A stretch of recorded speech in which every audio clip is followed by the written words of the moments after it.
Y ahora continuamos con Eurídice Cabañas. Ella es codirectora de Arts Games. Hola Eurídice, ¿cómo estás? Muy bien, buenos días. Pues para mí es un placer que estés aquí. Además, me encanta el tema del que vas a hablar. Vas a hablar de videojuegos, sobre todo de transformando el quién y el cómo. Así que vamos a escucharte. Muchas gracias. A ti. Bueno, quiero sobre todo abordar los videojuegos desde una perspectiva de género. Entonces, esto se puede hacer desde múltiples lugares. Voy a tratar de explorar todos, aunque luego me centre más en el final.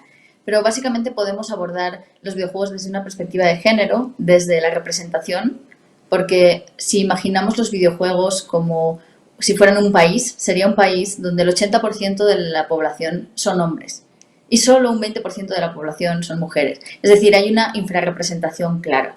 Además de ese 20%, el 75%, perdón, son mujeres rubias caucásicas.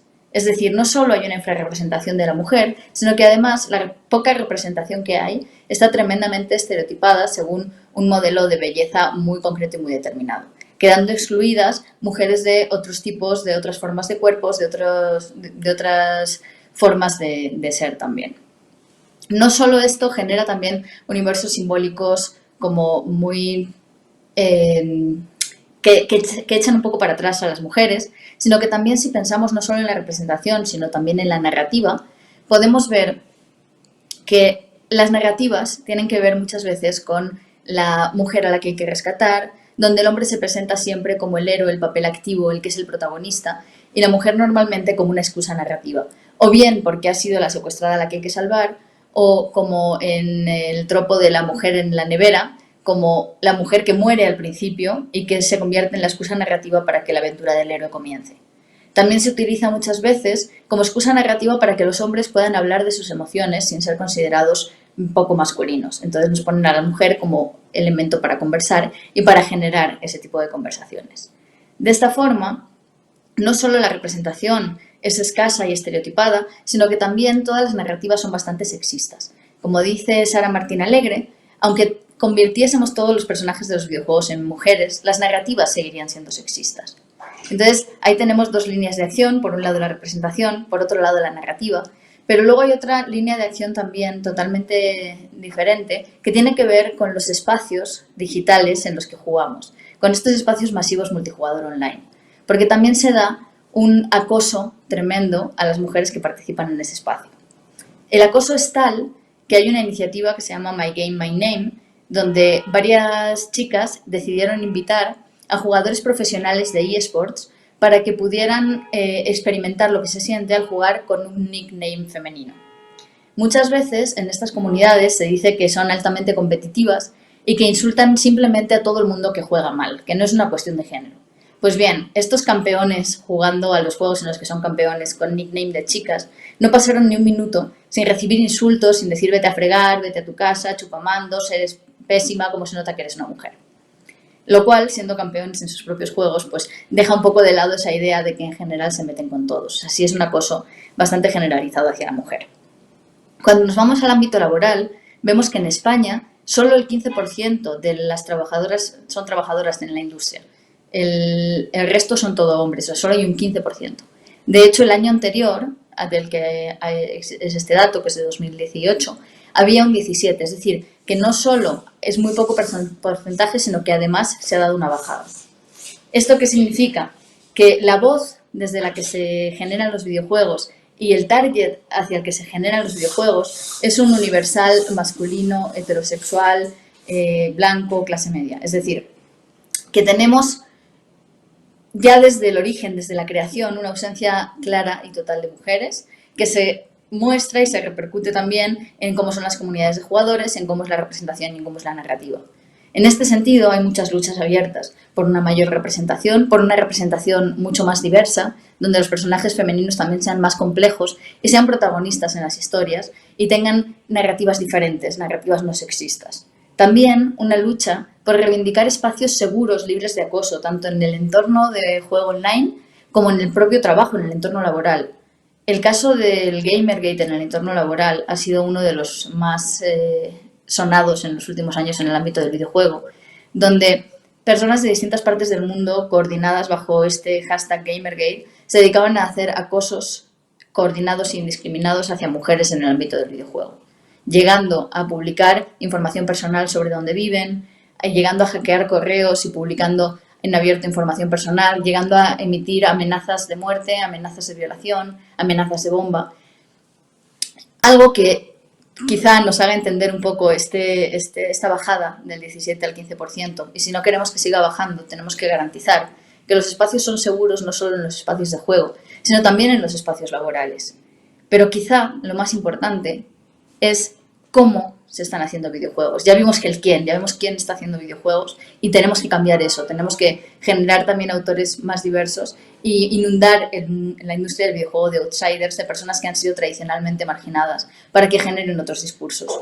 Pero también es importante cambiar el cómo estamos haciendo estos videojuegos. Porque la industria del videojuego es una de las industrias que son más masculinizadas, también donde se dan más casos de explotación laboral, que se basan un poco también en la explotación del entusiasmo y la vocación que tienen muchas personas por entrar al mundo del videojuego. Y donde también se dan casos de crunch y explotación laboral muy fuertes, donde se dan muchísimas horas de trabajo seguidas durante muchísimos tiempos seguidos, especialmente previo a los lanzamientos de videojuegos. Estas cosas indican una precariedad dentro del sector que también hay que combatir. Entonces, quizá la lucha no es tanto por decidir que queremos insertarnos como mujeres en una industria que ya tiene todas estas taras, que ya es tremendamente masculina y con unos principios y unos valores como la competitividad, como el primar lo económico por encima de todo, como el crunch, que quizá no queremos. Entonces, quizá la lucha es por reconvertir esta industria, por crear una industria que parta de valores más justos. En Art Games estamos haciendo una investigación sobre el videojuego dentro de la industria de la empresa social y solidaria, porque también se pueden hacer modelos diferentes, donde, por ejemplo, cuestionemos la misma meritocracia, en tanto que esconde o oculta muchas cuestiones económicas, como el hecho de que no todo el mundo tiene el dinero para realizar unos estudios, para poder pagárselos, o tampoco tienen el dinero como para poder estudiar sin tener que trabajar.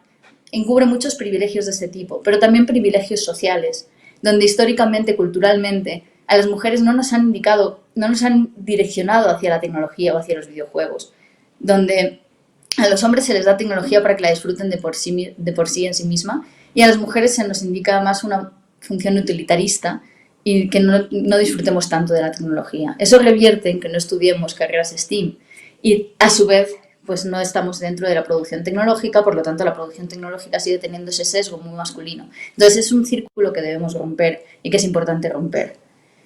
Entonces tenemos que pensar cómo construir un sistema que no prime lo económico sobre todo lo demás, sino que tenga en cuenta todas las demás cosas, que sea más diverso, que sea más social, que sea mucho más justo y mucho más diverso para todos.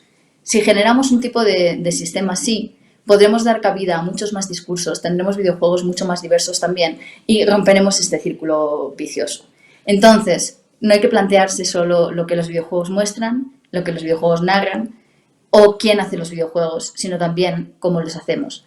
Y hablar quizá no solo de una industria del videojuego como industria capitalista competitiva, sino en una industria basada en la colaboración, que hable de videojuegos en software libre, donde compartamos códigos y prácticas y crezcamos juntos en lugar de crecer unos contra otros.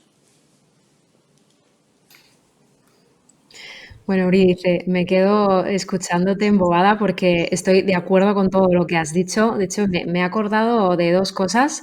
La primera es que hace mucho trabajé con un hombre que me decía, pero ¿qué más queréis las mujeres si ya hay igualdad? Podéis estar en todos los sitios, ¿no?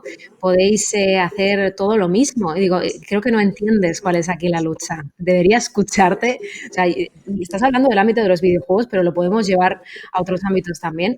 Y me he acordado de mi hermana. Ella suele jugar en multijugador, en servidor, y recuerdo que la primera vez que entró me dijo, mira lo que me han dicho, que me asignan ya el rol de la novia de uno de los líderes de un grupo. ¿Por qué?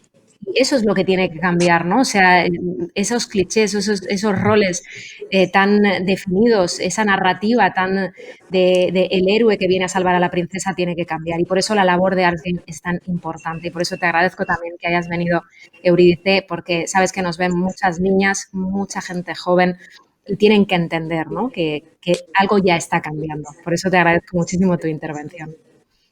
No, muchísimas gracias y a todas estas niñas, mujeres, chicas que están escuchando, mucho ánimo a jugar todo lo que se pueda y más, porque somos igual de buenas o podemos ser igual de buenas que los hombres, vamos, sin ninguna duda. También a crear muchos videojuegos diferentes, tenemos que inundar el mundo de los videojuegos, de juegos con otros discursos. Y sobre todo, pues eso, a disfrutar jugando, como decimos en Ars Games, si no puedo jugar, esta no es mi revolución. Así que sigamos luchando por derechos digitales en videojuegos, por derechos y igualdad, pero sobre todo disfrutemos mucho haciendo. Totalmente, con eso nos quedamos, Eurídice, a jugar y a disfrutar. Muchas gracias. Hasta luego. Chao.